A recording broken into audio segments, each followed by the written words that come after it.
Looking for a guaranteed way to create content that resonates with your audience? Start a podcast. Interview your ideal clients and let them choose the topic of the interview. Because if your ideal clients care about the topic, there's a good chance the rest of your audience will care about it too. Learn more at sweetfishmedia.com. You're listening to the B2B Growth Show, a podcast dedicated to helping B2B executives achieve explosive growth. Whether you're looking for techniques and strategies or tools and resources, you've come to the right place. I'm Jonathan Green. And I'm James Carberry. Let's get into the show. Welcome back to the B2B Growth Show. We are here today with Zach Obront. He is the co-founder of Book in a Box. Zach, how are you doing today? Awesome. How are you? I am wonderful. So, Zach, I'm really excited to chat with you today. We're going to be talking about how the folks listening to this can use a book to grow their B2B brand. I've seen a lot of guests on the show that have done this effectively, but you, I think, more than anyone else, can speak to kind of the how behind doing this the most effectively because of the work that you and Tucker and your team are doing at Book in a Box. Could you tell our listeners, just to give them a little bit of context as to why you're the guy to be talking about this, tell them what Book in a Box is yeah, sure. and what you guys are all about over there. Yeah, absolutely. So what we do is we help experts go from idea to published book. So a lot of people, we found this, we've been in publishing for a decade before this, and what we found was that often the people who knew the most about a topic weren't the ones who were writing books. It was the people who had time or who had writing skills, and the people with the best ideas who you'd sit next to at a dinner party and learn the most from weren't writing. So basically we created a process to get those people from idea to published book in about 25 hours of their time, by helping them structure their ideas clearly, interviewing them based on that content, and then handling all of the writing, revisions with them, design, publishing, marketing, all the way through so that they could just focus on getting their ideas out and we handle all the rest. Got it. Love it. So as we dive into this, Zach, I guess to kind of tee it up, can you walk us through kind of what is the framework? As we were talking offline, you said there's this fundamental framework that people need to understand but before they can kind of dive into this. Can you walk us through what that framework is? Yeah, for sure. So the thing that we see, because we're a publishing company, but we're working with a very specific group of people, right? The types of people who have enough knowledge to work with us and who are so busy and are so focused on their business that they would need to hire someone like us to help. Usually they're writing a book for a different reason than J.K. Rowling would be, or someone who's doing fiction or kind of more story-based books. And so the problem is that all the book marketing advice that you see is mostly geared towards people whose only job is to be an author, right? Their goal is sell as many copies as possible, maximize book sale revenue.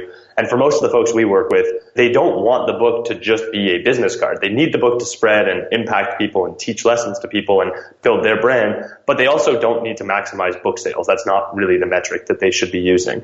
And so after we've worked with about 500 authors, and I'd say 350 of them are in the B2B business space, right? Because these are the people who need to be sharing the way they think, building trust with people, spreading their message, becoming known as the person in their brand.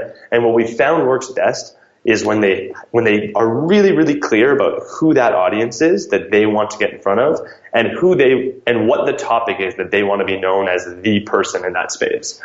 So an example, we worked last year with a guy, John Rulin, who does big corporate gifting, right? Yeah, we've had him on the show.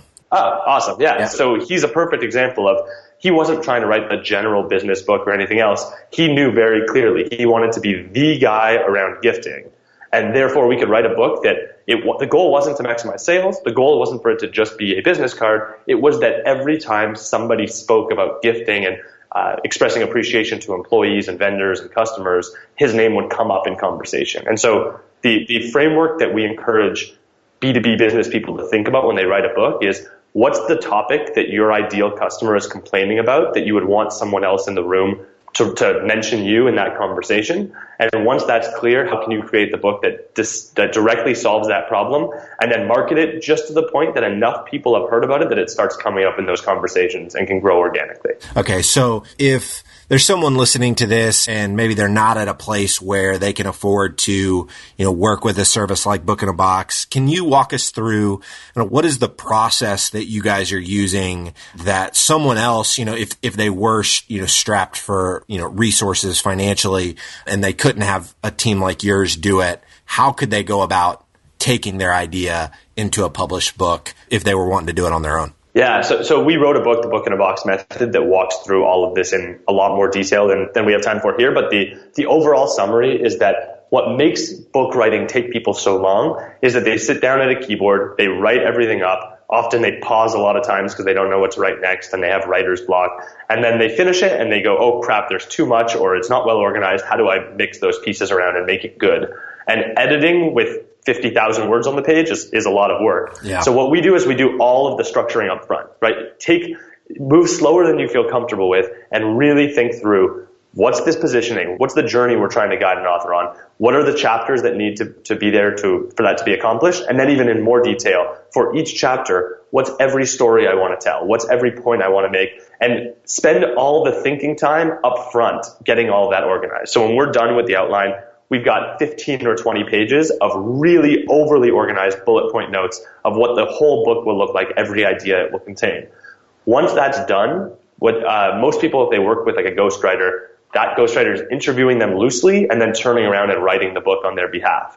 What changes once you have an outline that's that detailed is that you can really speak your entire book out loud if you know your stuff, because the ideas are organized, you know the order you're presenting them in.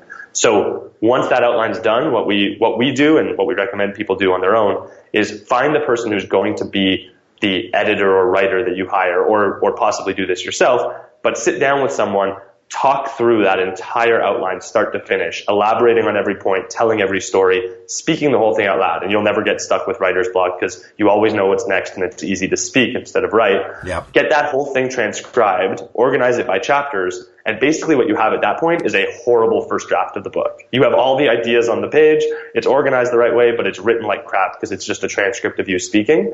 And at that point, either you can go in and edit it so that it's well written, or someone else can that you hire, because the ideas are all there. Their job is more about the editing than about writing from scratch. And so you're able to find someone who just has that editing skill as opposed to having to find someone who can really write on your behalf. Got it. And then once that's done, it's just kind of the normal self-publishing process. We go through it all in the book, but basically just taking that, getting it proofread, designing a cover and designing the layout and getting it up and available on Amazon. Got it. Okay. And then beyond that, once it's up on Amazon, are there some nuances to the folks that you've worked with that have been in the B2B space? Does marketing the book, you mentioned, you're not J.K. Rowling. Your goals aren't going to be the same as hers. So how does that impact the marketing of the book after it's completed? Yeah. So the way we think of things is that the book serves a number of purposes, right? And where that focus goes is different depending on the person and who their audience is.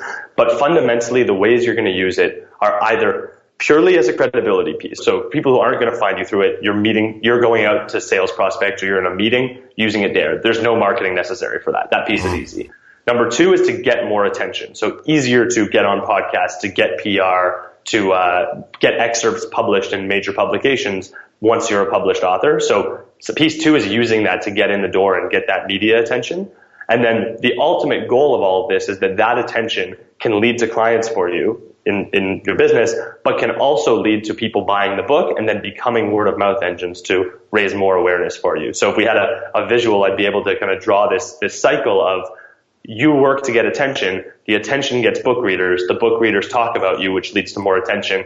And when you can have that cycle turning, then at each phase of that cycle, people are going to pop off and become inbound leads to your business. And so your goal as a B2B business owner who's writing a book is to figure out how to get that flywheel turning as much as possible so that it can keep going without your effort and leads can come off. And so what we recommend is that authors overinvest in marketing up front. It will look like there's not a good return on investment because directly from that PR, podcast, content, media attention, you won't sell enough books or maybe even won't get enough clients to immediately justify it. But what happens is it starts that cycle so that the book is becoming basically like an outbound prospector for you that's reaching these new people, that's spreading itself organically, and that leads to clients slowly over time. I love it.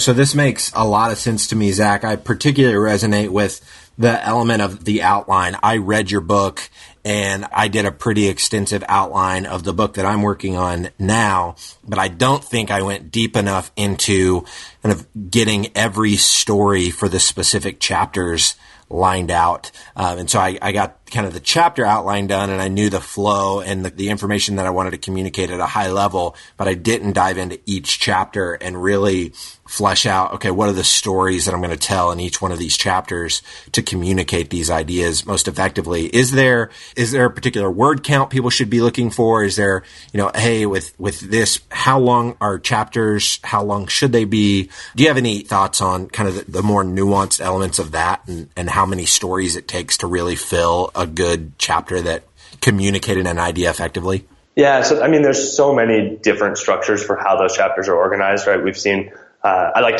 to model other books that speak to the same audience and that bring up the kind of feel that I like. So personally, I like a lot of stories interwoven, right? There's a book called Smart Cuts by Shane Snow. Yep. It's one of my favorites to model from he starts with a story, then he brings that into a principle, then he tells another story. There's others that are a lot more factual and to the point, and we'll just use stories to support it. So it varies, and there's not a clear formula. In terms of words, we've seen some interesting trends. So we just did a study where we grabbed the page length of every New York Times bestseller in nonfiction over the last 10 years. And it's crazy. Historically, they floated around 400 pages as an average every year. And starting in 2011, it has dropped consistently every year, now to the point that the average New York Times bestseller is 272 pages. So wow. Huge drop off consistently, and that trend doesn't seem to be slowing down.